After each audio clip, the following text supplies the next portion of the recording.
Sir नमस्कार, जय शंकर भगवान।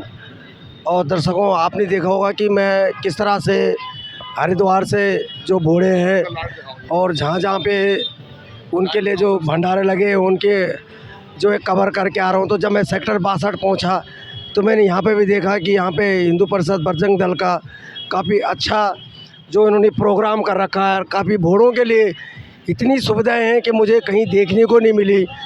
फुल तरीके से यहाँ पे खाना पीना तथा फल फ्रूट, पानी की व्यवस्था है, कूलर और पंखे, बेड, सभी तरीके के यहाँ पे व्यवस्था है दर्शकों।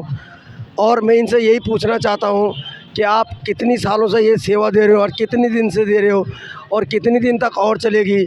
तो मैं सर आपका शुभ नाम जान सकता हूँ? प्रदीप मिश्रा नाम है हमारा।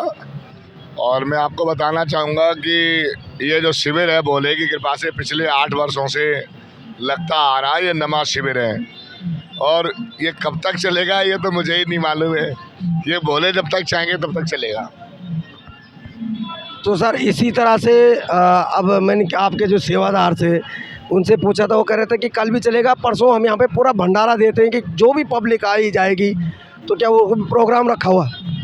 मैं आपको बताना चाहूँगा कि हमारा शिविर 14 से 15 दिन चलता है हमेशा लगातार।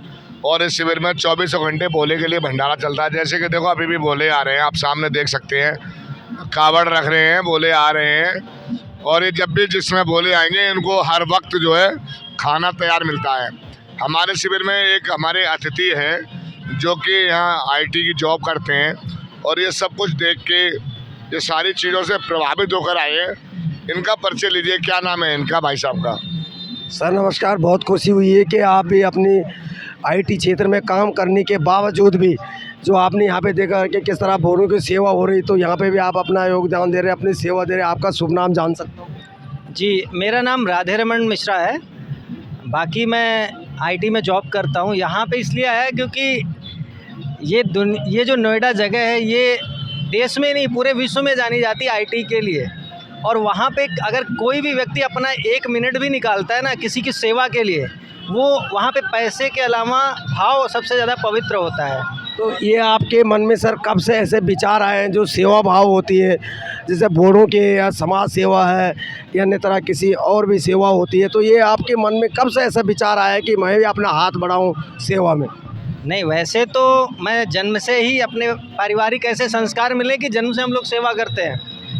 और दूसरी चीज़ यहाँ पे इसलिए आया क्योंकि ये जो जितने भी सकारात्मक भाव होते हैं, जैसे किसी कांवड़ यात्रा को देखकर सामने वाला होता अपने आप ऊर्जा से भरपूर हो जाता है कि मेरे अंदर भी शिव का वास प्रारंभ हो चुका है। कि इसको मैं इस तरीके से कहता हूँ कि जैसे चुंबक होता है मैग्नेट, वो दूसरे मैग्नेट को अट्रैक्ट करता है, तो ठीक उसी तरीके से ये भाव होता है कि प्रदीप जी ने इस कार्य को प्रारंभ किया है। और जैसा इन्होंने बोला मुझे नहीं पता, तो गॉड नोस, लोग बोलते हैं ना कि सच में भगवान ही जानता है कि किस व्यवस्था को किसके द्वारा संचालित करवाना है। तो शायद प्रदीप जी वो ऐसे व्यक्ति थे जिनको भगवान शिव ने स्वयं चुना होगा और इस सेवा का अवसर सबको दिया। तो मैं वही देखने आया था कि मैं एक ऐसे ही डेली आता जाता हूँ, तो पिछली साल भी आया था एक दिन और आज भी मैं आया। कल बारिश हो रही थी, कल सोचा था आने को, नहीं आ पाया इसलिए, लेकिन आज मैं इसलिए कहा कि मिल के जाता हूँ। तो थोड़ा आया, देखा, अच्छा लगा। यहाँ पे लोग आ रहे हैं, उनकी सेवा हो रही है। और मैं जो भी लोग इस चीज़ को सुन रहे हैं, देख रहे हैं, मैं उनसे यही रिक्वेस्ट करूंगा कि जहां भी हो सके, अगर आप नोएडा सेक्टर 62 के आसपास हैं तो प्रदीप जी के पास आएँ, मिलें और यहाँ पे सेवा में अपना योगदान ज़रूर दें। क्योंकि ज़रूरी नहीं कि आप उपस्थित हों, किसी भी तन मन धन तीनों प्रकार से सेवाएँ हो सकती हैं। चाहे आप सेवा आपके पास समय नहीं है, धन से करिए, धन नहीं है शरीर से आके सेवा करिए, श्रम करिए। मैं यही कहना चाहूँगा। इसी के बाद सेवा का कोई स्वरूप नहीं होता। सेवा का कोई स्वरूप नहीं होता है। आपने देखा होगा ये जो भाई है ये IT में काम करते हैं, लेकिन उसके बाद भी जब इनकी छुट्टी हुई है तो ये अपने घर जाने के वजह ये शिविर में आए हैं। और जो प्रदीप मिश्रा जी जो इसके संचालक है, जिन्होंने इसकी पूरी व्यवस्था की है, और उनके साथ इनका मन करा कि मैं भी हाथ बढ़ा लूँ। धन से नहीं, अगर मैं धन से नहीं तो मैं तन से अपनी सेवा दे सकता हूँ। और मैं चाहता हूँ कि बूढ़ों को भी मैं अपने हाथ से पानी पिलाऊँ, खाना खिलाऊँ। और ज़रूरी नहीं कि धन से सेवा होती है, तन से और मन से भी सेवा होती है। तो यही इनके मन में जो विचार आए हैं और ये अपने विचार रखने के लिए शिविर में आए हैं। और जो प्रदीप मिश्रा जी हैं जिन्होंने इसका पूरा प्रबंध कर रखा है। और दोस्तों, दर्शकों, मैं सबको कहना चाहता हूँ कि जो भी आसपास हैं, अगर उनका मन करे तो एक बार ज़रूर आके देखें। और ये पिछले 8 साल से घोड़ों के लिए इसी तरह से भंडारा लगाते हैं। और भंडारा आपने देखा होगा, मैंने आपको रिकॉर्डिंग दिखाई कि ये कोई मामूली भंडारा नहीं, पूरे जितने भी फल हैं, फ्रूट हैं या पानी है, चाय कॉफ़ी, मिष्ठान है। और मिष्ठान में अभी देखा कि बहुत बढ़िया जलेबी बना रखी थी।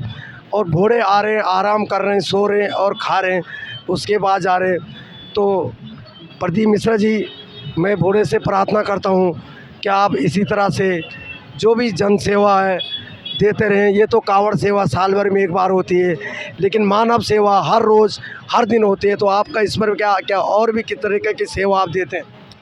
मैं आपको बताना चाहूँगा कि ये तो कावड़ शिविर है जो मैं साल में एक बार लगाता हूँ। इसके अतिरिक्त जो है हर वक्त जनता की सेवा के लिए मैं समर्पण रहता हूँ। और हमारा जो संघ है वो यही सिखाता है कि मानवता से बड़ा कोई धर्म नहीं है। जाति और धर्म तो ये नेताओं ने बनाए हैं, हमारे लिए कोई जाति मायने नहीं रखती है। सबसे बड़ा धर्म है मानवता, और मानवता की सेवा करना, उससे बड़ा कोई धर्म नहीं है। तो ये प्रदीप मिश्रा जी है जो विश्व हिंदू परिषद बजरंग दल के अध्यक्ष जाने जाते या अध्यक्ष हैं। तो इन्होंने कहा कि हम तो हम मानवता की सेवा देखते हैं, हम जात पात पे नहीं जाते हैं, और मानवता की सेवा से बड़ी कोई सेवा नहीं होती है। और मैं इनका बहुत बहुत धन्यवाद देना चाहता हूं इनको कि आप इसी तरह से कावड़ सेवा साल भर में एक बार होती है, ये भी देते रहो, और मानवता सेवा बार बार होती है, इसे भी देते रहो। तो मैं जो प्रदीप मिश्रा जी है, विश्व हिंदू परिषद बजरंग दल के जो अध्यक्ष हैं, उनको मैं अपने चैनल के माध्यम से बहुत बहुत बधाई देता हूँ। धन्यवाद।